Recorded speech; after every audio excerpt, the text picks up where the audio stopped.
Ipagpalagay mo na ang buong buhay mo mula pa noong bata ka, ang bawat taong nakapaligid sa'yo ay nakayuko at sumasamba sa buwan. Isipin mo yon, Ang bigat niyan ha. 'di ba? Yung mga magulang mo, yung matalik mong kaibigan, pati na yung mga pinuno sa komunidad.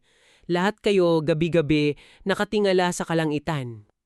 At lubos na naniniwala na yung pabilog na liwanag na iyon ang nagdidikta ng kapalaran ninyo. Mismo, naniniwala kayong iyon ang nagbibigay ng proteksyon at nagpapasya ng inyong ani. Tapos isang araw, bigla mong nalaman na ang buwan na iyon ay hindi pala Diyos. Na isa lang siyang malaking bato sa kalangitan. Tama, isang bato na inilagay lang ng tunay na lumikha para tulungan tayong intindihin ang mga panahon.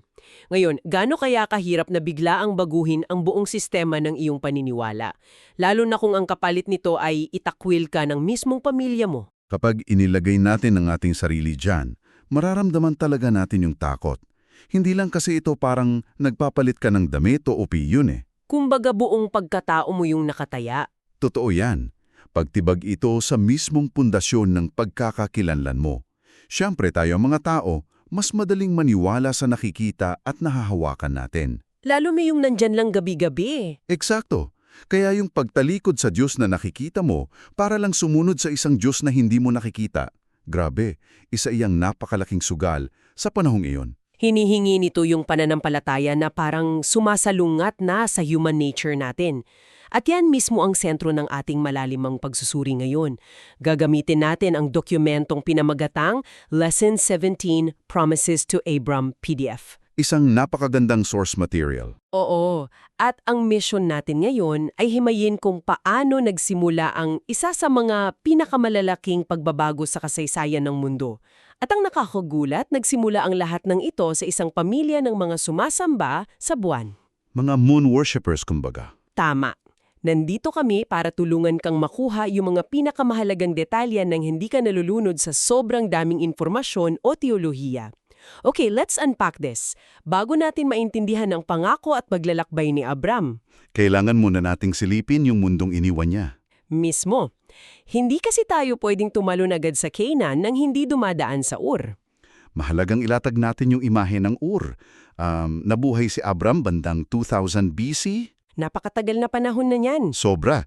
Kung gusto natin ng mas tiyak na numero mula sa mga scholar, umaabot yan sa 2166 BC. Teka lang, paano nila nakuha yung eksaktong petsang yan? Parang napakahirap kalkulehin. May matibay silang reference point na ginamit eh. Yung pagtatayo ng templo ni Solomon noong 967 BC. Mula roon, umatras sila ng 480 taong pabalik sa panahon ng Exodus. Okay. Tapos? Tapos, umatras pa ulit sila ng 430 taon, bali iyon naman yung haba ng panahong inilagi ng mga Israelitas sa Ehipto. Ang resulta ng ganong historical math ay nagdadala sa atin sa higit 4,000 taon na ang nakararaan mula ngayon. Grabe, nakakalula yung timeline. Pero alam mo, nang marinig ko yung 2000 BC, ang naisip ko agad, mga taong nakatira sa mga kuweba. Ay hindi, malayo sa kuweba ang Ur. Kaya nga ang Ur ng mga Chaldeans sa sinaunang Mesopotamia na malapit sa Euphrates River patungong Persian Gulf ay napakaunlad pala. Sentro sila ng kalakalan noon, may mataas na antas ng kultura. Oo, at yung lengguwahe nila doon ay Akkadian, isang wikang Semitic na pinag-uugatan din ng Hebrew at Arabic. Pero kahit gaano pa sila kayaman, ang pinakamabigat na aspekto sa Ur ay yung relihiyon nila. Dito na pumapasok si Sin, ang Diyos ng buwan. Tama. At hindi lang maliliit na templo ang meron sila. May isang napakalaking ziggurat doon, nakitang-kita sa buong syudad. Yung zigurat na iyon, hindi lang siya palamuti. Isipin mo, isang higanting bundok na gawa sa mud brick may hagdanang paakyat sa langit. Ito yung sentro ng ekonomiya nila. Araw-araw, abala yung mga pari sa pag-aalay. So parang si Sin, yung pinaka-protector ng lungsod nila. Mismo, siya ang tinatawag na civic god. Lahat ng tagumpay sa negosyo, kaligtasan sa gabi, lahat iyon iniaalay kay Sin. Sa ganitong hangganang lumaki si Aram. Pati ang tatay niyang si Terah, di ba? Hindi lang siya nakikisabay, talagang dedikadong sumasamba sa buwan. Oo, yung mismong pangalan nga na Terah ay direktang konektado sa sinaunang salitang Semitic para sa buwan Nasa dugo talaga nila. Parang isipin mo ito, lumaki ka sa isang makabagong siyudad ngayon, tapos yung alkalde nag-uutos na sumamba sa isang rebulto araw-araw. Nakikita mo yung mga kapitbahay mong ginagawa yon. Oo, nag-aalay pa sila ng pera. Tapos kapag hindi ka sumunod, hindi ka lang iba, banta ka pa sa komunidad. Paano kaya nababasag ng isang tao yung ganong klaseng kultura?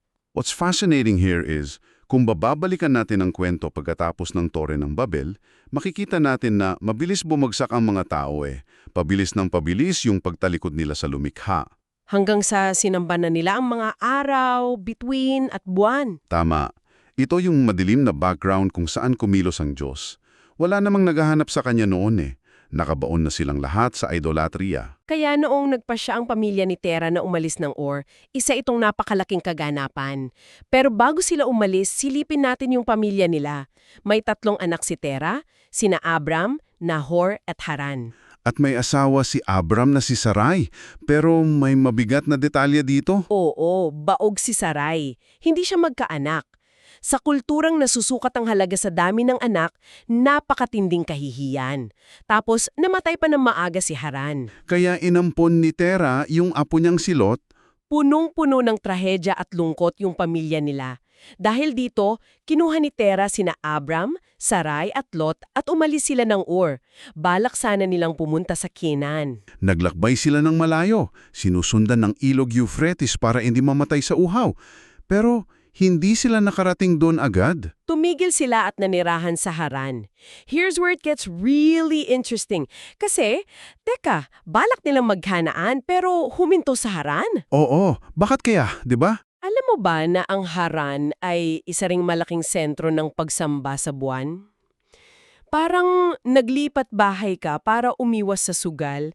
Tapos sa tapat ng nilipatan mo, may kasino? Mismo. Huminto ba sila dahil naging komportable ulit si Tera sa mga kapwa niya moon worshippers?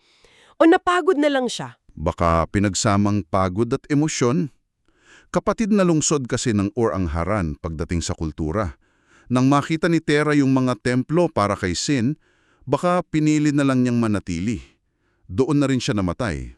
Nakakalungkot na doon nagtapos yung kwento niya. Oo.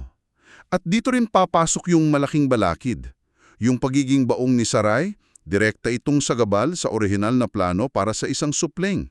Minsan kasi, kapag may malaking sagabal sa buhay, mas madaling manatili sa nakasanayan kaysa tapusin ng mahirap na paglalakbay. Kaya dahil na-stuck sila sa Haran at namatay si Tera, kinailangan na ng direktang intervensyon. Pumasok na ang Diyos at tinawag si Abram. Tumuntot 5 taong gulang na si Abram noon. Sa edad na iyan, inaasahan na nagpapahinga ka na lang Pero binigyan siya ng unang kondisyon. Iwanan ang bansa, ang pamilya at ang bahay ng kanyang ama. 3 antas ng pagbitaw para makapunta sa lupaing ituturo sa kanya. Ito yung Abrahamic Covenant, pangalawang tipan pagkatapos kay Noah. At alam mo, unconditional ito kapag naitatag na. Lupa, supling at pagpapala sa lahat ng pamilya sa mundo. 8 detalye pa nga yan kung hihimayin Maging dakila, proteksyon, sariling lupa, lahat ng yon. So what does this all mean? Parang pinipirma ka ng kontrata, kung saan sobrang ganda ng kapalit, mga anak, kayamanan, proteksyon.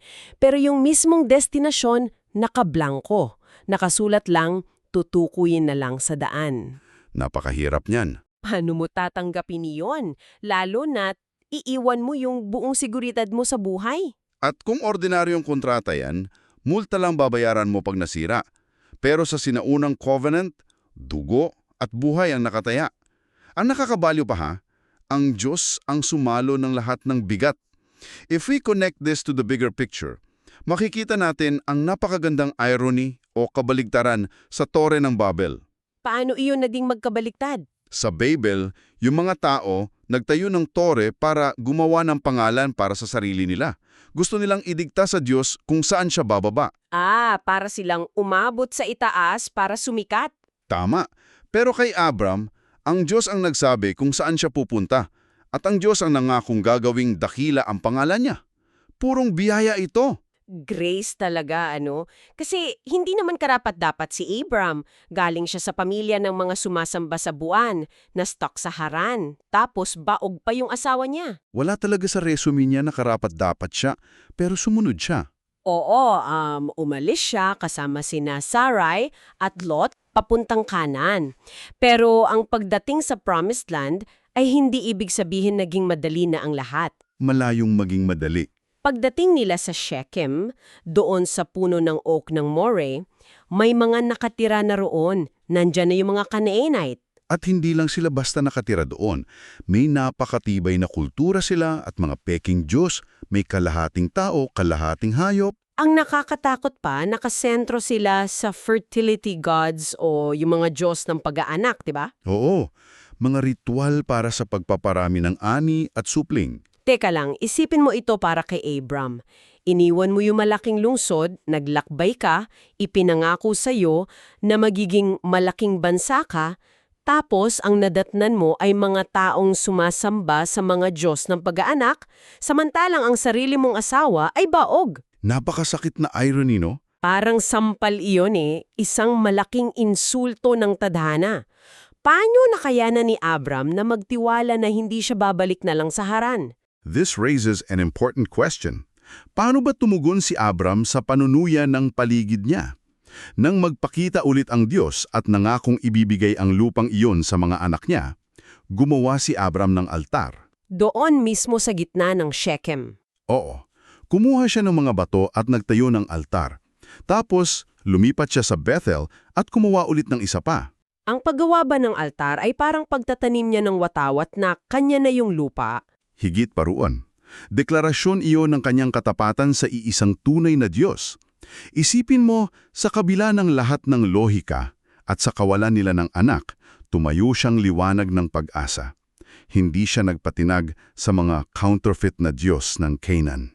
Grabe yung tapang na kailangan para dun. Kapag binalikan mo yung kwento, isipin mo, iniwan niya yung malalaking ziggurat ng Ur at Haran para lang magtayo ng mga simpleng altar na gawa sa bato sa gitna ng dayuhang lupain. Isang patunay ng tunay na pananampalataya. Oo, at sa iyo na nakikinig ngayon. Ang kwentong ito mula sa kasaysayan ay nagpapakita na para makamit natin ang isang malaking pagbabago sa buhay, madalas hinihingi sa atin na tuluyang iwanan ang mga nakasanayan. Kailangan nating umalis sa sarili nating Ur at huwag mag-stuck sa Haran. Paano kung ang mismong dahilan kung bakit hindi ibinibigay sa iyo ang kumpletong mapa ng iyong buhay ay dahil ang tunay na pagsubok ay hindi kung paano mo mararating ang destinasyon, kundi kung sino ang pinipili mong pagkatiwalaan sa bawat hakbang ng iyong paglalakbay sa dilim?